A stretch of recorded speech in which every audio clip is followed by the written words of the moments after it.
খালি মোবাইল টিপা জুয়া খেলায়। এটা নিয়ে আপনি মানে কি বলতে চান? আজকে একজন পিতার আত্মকথাগুলো শুনবো, ঠিক আছে? একজন পিতা মানে তারা এত কষ্ট করার পরেও তাদের সন্তানকে লালন পালন করে মানুষ করে, এই সন্তান যদি নষ্ট হয়ে যায় তো তাদের কষ্টটা কত বেশি লাগে। এই আত্মকথাটা শুনবো একজন পিতার কাছ থেকে। আইও সাহেব। কাকা আসসালামু আলাইকুম। ওয়ালাইকুম সালাম। ভালো আছেন কাকা? হ্যাঁ আলহামদুলিল্লাহ, ভালো ভালো।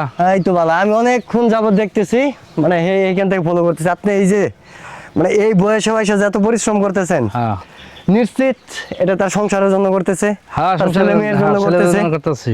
আচ্ছা আঙ্কেল, এই যে ছেলে মেয়ের জন্য এত যে পরিশ্রম করেন আপনারা, হ্যাঁ এটা তো ছেলে মেয়ের জন্যই করেন, ছেলে মেয়ের জন্য, সংসারের জন্যই করেন। সংসারের জন্য এই যে পরিশ্রমটা করতেছেন, এই পরিশ্রম করার পরেও যদি শুনেন যে আপনার ছেলে মানুষের মতো মানুষ হইতেছে না, তখন কষ্টটা কেমন লাগে? বেশ কষ্ট, মানে এর মতো কষ্ট, এর মতো কোনো কষ্ট নাই পৃথিবীতে। আমার মনে হয় যে নাই।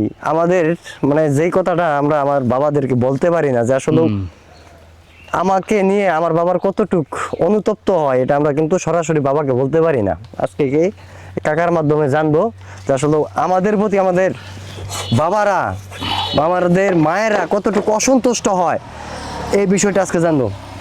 আঙ্কেল, এই যে বিগত যে মানে কালচারটা চলতেছে রানিং, বর্তমানে দেখা যাচ্ছে যে প্রায় হচ্ছে যে 80 থেকে 90% মানুষ বা ইয়াং জেনারেশন পোলাপান কিন্তু নেশার সাথে জড়িত, বা হচ্ছে যে অনলাইন জুয়ার সাথে জড়িত, খালি মোবাইল টিপা জুয়া খেলায়। এটা নিয়ে আপনি মানে কি বলতে চান? আর এটা ব্যাপক খারাপজনক জিনিস। মানে একজন দেখবেন যে সুস্থ একটা পরিবারকে মানে 20 থেকে শুরু হয় বয়স, বা তার একটু আগে, মানে 18 থেকে শুরু হয়, একবারে ধরেন যে 50-60 বছর পর্যন্ত মানুষ কিন্তু এটার সাথে অ্যাডিক্ট আছে। মানে একটা সুস্থ পরিবারকে তারা একবারে পথে নামাই দিতেছে। মানে তখন এই পরিবারের মানে মানুষদের কষ্টটা কেমন হইতে পারে একটু যদি কইতেন। মানে কেমন ফিল করেন যে যেই পরিবারের সন্তানটা নষ্ট হয়ে যায়, তখন ওই পরিবারের কতটা কষ্ট লাগতে পারে? ব্যাপক কষ্ট লাগে। আমার এই এলাকার এক ছেলে ওইরকম নেশা খাইয়া জিন্দিতে বাজে দিয়েছে, একটা দুইটা ছেলে ব্যাপক কষ্ট হইতেছে। এই যে মানে আসলে বাবাদের আত্মকথা আমরা কখনো শুনি না, হচ্ছে মায়েদের আত্মকথা, মানে তাদের যে মনের ভিতরে যে কথাটা, সেটা আমরা তাদেরকে কখনো জিজ্ঞেস করি না যে আসলে আমাকে নিয়ে বা আমাদেরকে নিয়ে তাদের চাওয়াটা কি। কাকা পরিশ্রম করতেছে তার সন্তানের জন্য, পরিশ্রম করতেছে তার পরিবারের জন্য। আজকে যদি এই পরিবার নষ্ট হয়ে যায়, বা তার এত যত্নে করা সন্তান বা এত কষ্ট করে মানুষ করা সন্তান যদি নষ্ট হয়ে যায়, এর থেকে বড় কষ্ট অন্তত একজন বাবার পক্ষে আর কোনো কিছু হইতে পারে না। বাবাদের কষ্ট এক জায়গায়, সেটা হচ্ছে সন্তান কেন অমানুষ হয়ে যাচ্ছে।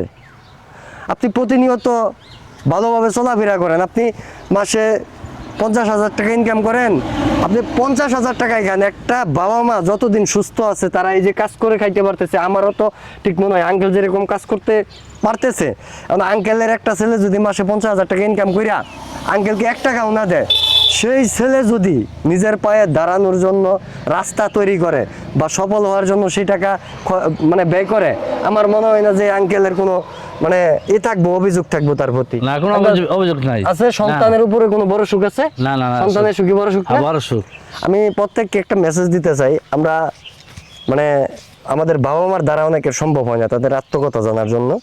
সেই জন্য কাকাকে বললাম যে কাকা আসলে একটা সন্তানের যে বাবা মা তাদের আত্মকথা কি হইতে পারে একজন সন্তান নষ্ট হয়ে গেলে, সেটা তো বুঝতেই পারলেন যে কিরকম। যে 2-3 দিন আগে একটা ছেলে মানে নেশায় অ্যাডিক্ট, হচ্ছে অনলাইন ক্যাসিনোতে এডিক্ট, তাকে এখন মানে শিকল দিয়ে বেঁধে রাখছে। এই যে একটা ইফেক্ট, এটা কিন্তু একটা মানে ওই ছেলে শুধু খারাপ না, ওর পরিবারটা পুরা মানে খারাপের দিকে চলে যাইতেছে, বা পরিবারের একটা বদনাম যে সৃষ্টি হইতেছে, দুর্নাম, এই জিনিসটা আরো বেশি খারাপ।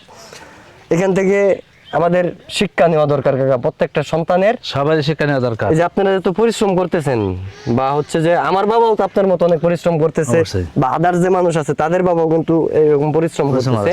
এগুলো দেখে আমাদের শিক্ষা নেওয়া দরকার, আমাদের মানুষ হওয়া দরকার।